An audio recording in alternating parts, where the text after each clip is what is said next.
पन्हाळगडावर अशी काही ऐतिहासिक ठिकाणं आहेत जी पाहिल्यावर इतिहास फक्त पाहिला जात नाही तर तो अनुभवता येतो। आणि व्हिडिओच्या पहिल्या भागात आपण त्यातील 3 ठिकाणांचा अनुभव घेणार आहे, ती पाहणार आहे। तर नमस्कार मंडळी, मी तुमचा मराठमोळा व्लॉगर तुम्हाला आज घेऊन निघालो आहे पन्हाळगडावर। सोबत आहे नितेश आणि आजच्या योजनेत जराही बदल नाही।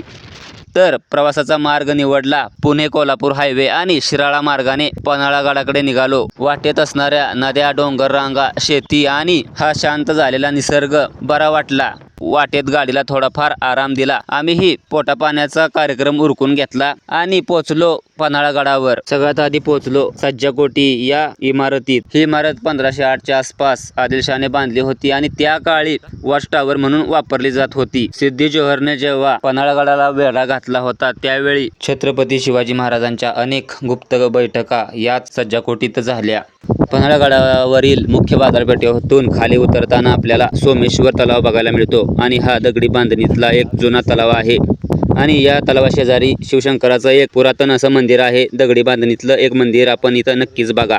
या मंदिराचा इतिहास थोडक्यात सांगायचा झाला तर छत्रपती शिवाजी महाराज ज्यावेळी पन्हाळगडावर असायचे त्यावेळी ते या मंदिराला अवश्य भेट द्यायचे किंवा दर्शन घ्यायचे आणि त्यावेळी छत्रपती शिवाजी महाराजांनी या मंदिराला 1 लाख सोनचाफ्याची फुलं भेट दिली होती। या ठिकाणीही आम्ही गेलो, इथं शिवशंकराचं दर्शन घेतलं। सोमेश्वर मंदिरा शेजारीच पोलीस स्टेशन आणि पोलीस स्टेशनच्या पुढेच आपल्याला एक छत्रपती संभाजी महाराजांचं मंदिर बघायला मिळतं। हे मंदिर थोरल्या संभाजी महाराजांचं नसून त्यांचे सख्खे पुतणे छत्रपती शिवाजी महाराजांचे नातू आणि राजाराम महाराजांचे पुत्र असं आहे। थोडक्यात सांगायचं झालं तर छत्रपती संभाजी महाराज दुसरे किंवा द्वितीय असं म्हणू शकता।